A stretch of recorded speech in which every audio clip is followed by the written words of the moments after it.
Dieu lui-même a dit, Dieu n'aime pas le paresseux, Dieu n'aime pas l'ignorant, Dieu n'aime pas celui qui ne se bat pas. Car dit-on, aide-toi et le ciel t'aidera. J'ai vu que les choses vont changer de fond en comble et que les premières années de cette décennie seront des années assez difficiles pour les nations et tout. Mais une pensée va s'imposer dans les nations africaines en particulier. De 2030, on veut qu'on ne veut pas, il y a une génération nouvelle qui est partout, qui est au pouvoir partout en Afrique. Ce ne sera pas des coups d'État, rien. C'est la logique qui va amener ça.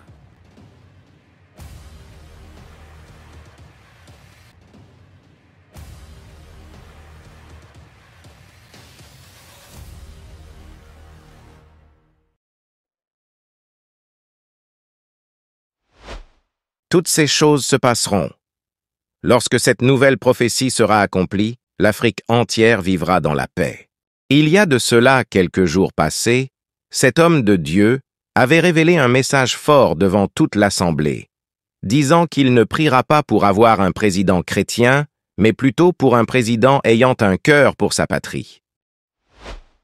Nous sommes très ravis de vous retrouver dans cette nouvelle vidéo. Si vous êtes nouveau à la chaîne, n'hésitez pas de vous abonner et d'activer la cloche de notification pour ne rien manquer de nos prochaines publications. Cependant, cette actualité avait suscité une multitude de réactions dans le média, qui ont remis cette révélation en cause. Alors que ce serviteur de Dieu avait révélé plusieurs prophéties concernant son continent, dont, à l'occurrence, il annonce qu'à partir de 2030, une nouvelle génération prendra le pouvoir partout en Afrique, ainsi l'on ne parlera plus de coup d'État. Ce que vous allez suivre bientôt dans cette séquence de vidéos. C'est un humble serviteur de Dieu et considéré comme un patriarche dans l'Église Corps de Christ. Lui et sa charmante épouse, appelée communément Maman Hortense, ensemble, ils œuvrent dans le même ministère pour les saluts des âmes. Ils sont responsables du Centre international d'évangélisation situé à Ouagadougou, au pays des hommes intègres, Burkina Faso. Comme je venais de vous dire au début, cet homme de Dieu avait révélé devant le monde qu'il ne priera pas pour avoir un président chrétien, mais plutôt pour un président qui marche selon l'intégrité. Sur ses propres convictions, nous comprenons clairement que le pasteur Karambiri a certainement approuvé du fait que son pays soit dirigé par un musulman qui a un cœur pour sauver sa patrie, au lieu d'un chrétien qui ne manifeste pas les fruits de l'esprit. Alors que cette nation est dirigée par Ibrahim Traoré, qui est né en 1988 à Bondokui, Burkina Faso, est un militaire et homme d'État burkinabé. Au sein de l'armée, il porte le grade de capitaine. Il est le plus jeune chef d'État au monde. Le 30 septembre 2022, il renverse le lieutenant-colonel Paul-Henri Sandaogo Damiba par un coup d'État et prend la tête du mouvement patriotique pour la sauvegarde et la restauration. Ibrahim Traoré a joué à la souveraineté face à l'impérialisme. Dans un discours devant des milliers de partisans à Ouagadougou, le chef de la junte burkinabé a rendu hommage aux jeunes de son pays et a estimé que les Africains devaient arrêter de s'apitoyer sur leur sort. Toujours durant son exercice dans le pouvoir, nous rappelons que le couple pastoral Mamadou et Hortense Karambiri a été décoré à l'occasion du 65e anniversaire du pays. Le pasteur Mamadou Philippe Karambiri a été élevé à la dignité de grand officier de l'ordre de l'Étalon.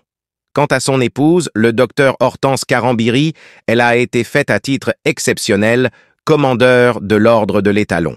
Suivez cette séquence et l'on se retrouve juste après. J'ai vu que les choses vont changer de fond en comble et que les premières années de cette décennie seront des années assez difficiles pour les nations et tout. Mais une pensée va s'imposer dans les nations africaines en particulier. De 2030, on veut qu'on ne veut pas, il y a une génération nouvelle qui est partout, qui est au pouvoir partout en Afrique. Ce ne sera pas des coups d'État, rien. C'est la logique qui va amener ça. Parce que les troubles qui vont se multiplier vont amener les anciens à se mettre de côté pour que la jeunesse passe. Je ne parle pas de politique. Dieu ne parle pas de politique. Non, mon frère, ma soeur. C'est Dieu qui a créé le monde. C'est Dieu qui met les gens comme il veut pour s'occuper des gens. Oui, je vous dis une chose que vous devez comprendre. Souvent, les chrétiens ont prié pour avoir des présidents chrétiens. Moi, je ne prie pas pour avoir un président chrétien. Je prie pour avoir un président dont le cœur est pour la patrie, la nation, et ensuite, qui est tolérant dans tout ce qu'il va faire et qui va s'ouvrir à tous. Pourquoi je vous dis ça?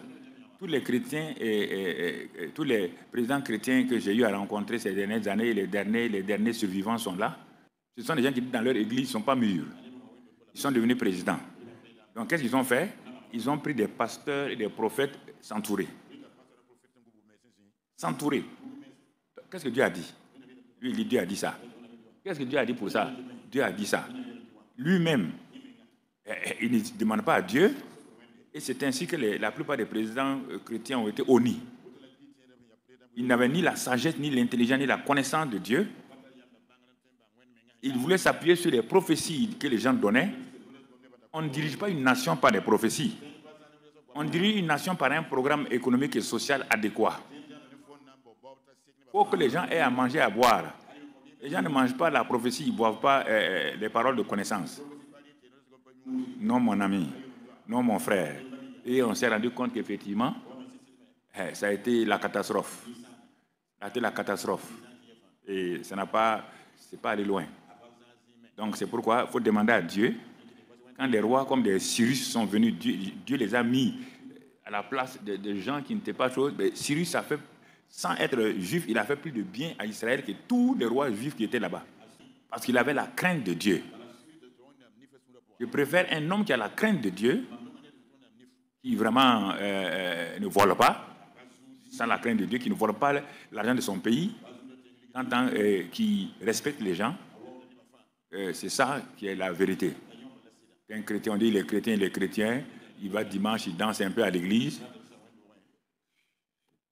Non, c'est pas ça. Je le dis haut et fort que tout le monde l'entende. Il faut des hommes sages, des gens qui sont honnêtes. Un trait. Plein de chrétiens ont été nommés directeurs généraux, mais il n'y a pas de plus grand voleur qu'eux. Le docteur Mamadou Karambiri ajoute qu'il ne s'agit pas simplement d'être chrétien pour être établi président dans une nation, mais beaucoup plus d'avoir un cœur attaché à sa patrie. Il est sûrement vrai que Dieu reste souverain, et il peut élever qui il veut, et toute autorité vient de lui. Merci infiniment pour votre attention. Si cette vidéo vous a été utile, alors n'hésitez pas de le partager avec vos contacts pour une plus grande visibilité. Et n'oubliez pas surtout de nous dire dans le commentaire vos différentes impressions sur cette actualité. On vous dit à la prochaine publication et restez connectés sur notre chaîne God Blessed 243 Simplement Chrétienne.